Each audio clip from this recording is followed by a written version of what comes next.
बिस्मिल्लाहिर्रहमानिर्रहीम। अस्सलाम वालेकुम।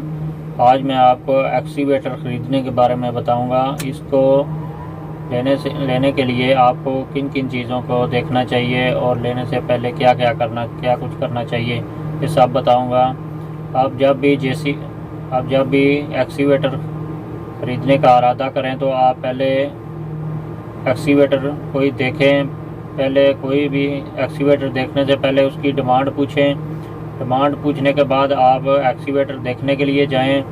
एक्सीवेटर देखने के लिए जाएं जब, तो आपने सबसे पहले उसकी बाकट देखनी है। बाकट के दांत पूरे हैं, घिसे हुए तो नहीं हैं, और उसके बोल्ट टूटे हुए तो नहीं हैं। उसके बाद आपने उससे पूछना है कि इसकी बाकटें कितनी हैं, दांत वाली कितनी है और ब्लेड वाली कितनी है। और ब्लेड वाली भी चेक कर लेनी है कि किसी का कोई ब्लेड टूटा हुआ ना हो। ये सब चेक करके आपने फिर इसके जो जैक हैं, ऊपर वाला मेन जैक है वो भी चेक करना है, और नीचे वाले जो जैक हैं वो भी चेक करने हैं, उनकी सीलें तो नहीं लीक। बाकड़ 1 2 3 बार भरनी है, फिर गिरानी है, और ऐसे करके आपने उसकी जो जैक हैं वो तीनों इस तरह चेक कर लेने हैं। और बाकड़ भर के गिरा के फिर उसके ऊपर टिश्यू मार के भी आप चेक कर सकते हैं। ऑयल नज़र आएगा, आप देख सकते हैं कि उसमें सील लीक होगी तो ऑयल नज़र आएगा, और वैसे भी उसकी सील के ऊपर मिट्टी जमी हुई होगी और ऑयल नज़र आएगा, तो आपको पता चल जाएगा इसकी सील लीक है। इसके बाद आपने बाकड़ को ऊपर नीचे करना है, बूम को ऊपर नीचे करके इसकी पिनें चेक करनी है। कौन सी पिन डैमेज होगी वो पिन आवाज़ करेगी, आपको पता चल जाएगा कि ये पिन डैमेज है।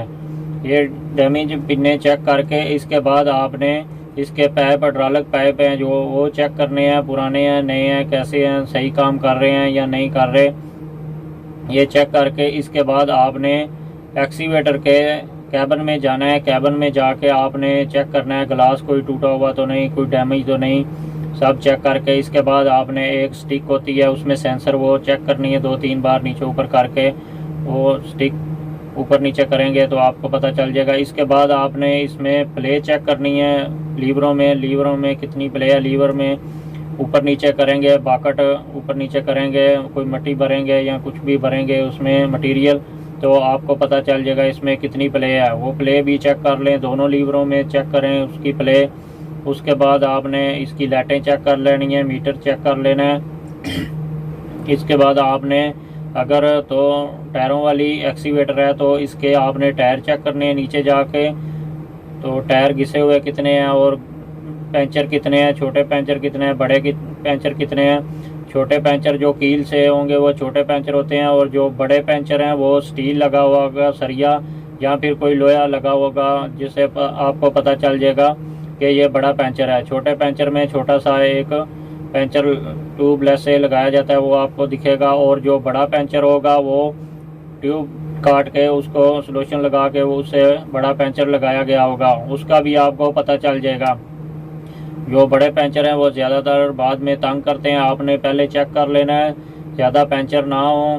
पंचर जो है ज़्यादा देर तक नहीं रहता, वो बाद में हवा लीक करना शुरू कर देता है। 5-6 दिन एक्सीवेटर खड़ी रहेगी तो वो टायरों वाली जो होती है वो उसके टायर बैठ जाते हैं। इसलिए आपने ये पहले चेक करना है इसमें पंचर तो नहीं है ज़्यादा।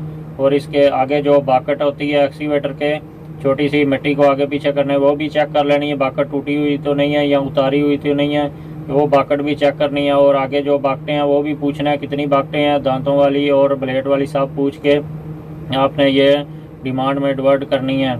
इसके बाद आपने अगर चेन वाली एक्सीवेटर है तो उसका चेन चेक करना है, कोई टूटा हुआ तो नहीं, किधर से कोई बोल्ट गिरा हुआ तो नहीं, वो सब उसका चेन का चेक करना है। हाइड्रोलिक कैसे काम कर रहा है सब उसको आगे पीछे करके सारा चेक कर लें। उसकी बाकड़ लगा के चैन को उठा के थोड़ा चैन को घुमाएंगे तो आपको पता चल जाएगा इसका चैन किस हालत में है। इसके बाद आपने इसका इंजन चेक करना है। इंजन चेक करने के लिए आपने बाकड़ भरना है। बाकड़ भरेंगे तो पीछे से धुआं देखें, अगर काला ज़्यादा धुआं है तो इसका इंजन जो है डाउन है और इसके इंजन में पावर नहीं है। अगर इसका डार्क ब्लैक होगा या हल्का सा काला काला होगा तो आपको पता चल जाएगा कि इसके इंजन में पावर है।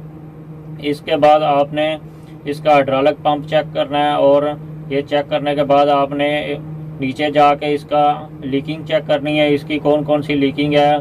रेडिएटर चेक करना है, बंद है, ख़राब है, क्या है, उसका भी, रेडिएटर का भी ख्याल रखें। और नीचे से पानी तो लीक नहीं है, इंजन का ऑयल तो नहीं लीक, या कोई भी इसके नीचे लीकिंग है तो आप मैकेनिक को चेक करवाएं। मैकेनिक चेक करके आपको बताएगा कि इसकी जो नीचे से लीकिंग है वो सील लीक है या कोई और प्रॉब्लम है। अगर सील लीक होगी तो आपको सील का खर्चा पड़ेगा, अगर इसका कोई मेन प्रॉब्लम अंदर होगी इसके अंदर तो फिर आपको सील का भी खर्चा पड़ेगा और इसके अंदर भी रिपेयरिंग करवानी पड़ेगी। इन बातों का ख़ास ख्याल रखें। मैं यकीन कहता हूं कि आप बड़े से बड़े नुकसान से बच सकते हैं। आप इन बातों का ख्याल रखते हुए कोई भी मशीन ख़रीदें, एक्सीवेटर ख़रीदें, चैन वाली ख़रीदें या टायरों वाली, तो इन बातों का ख़ास ख्याल रखें। और इसके बाद आपका अगर फिर भी कोई सवाल हो तो आप कमेंट में ज़रूर पूछें, मैं इंशाल्लाह जवाब दूंगा। अब तक इतना ही, चलते हैं फिर, अल्लाह हाफिज़।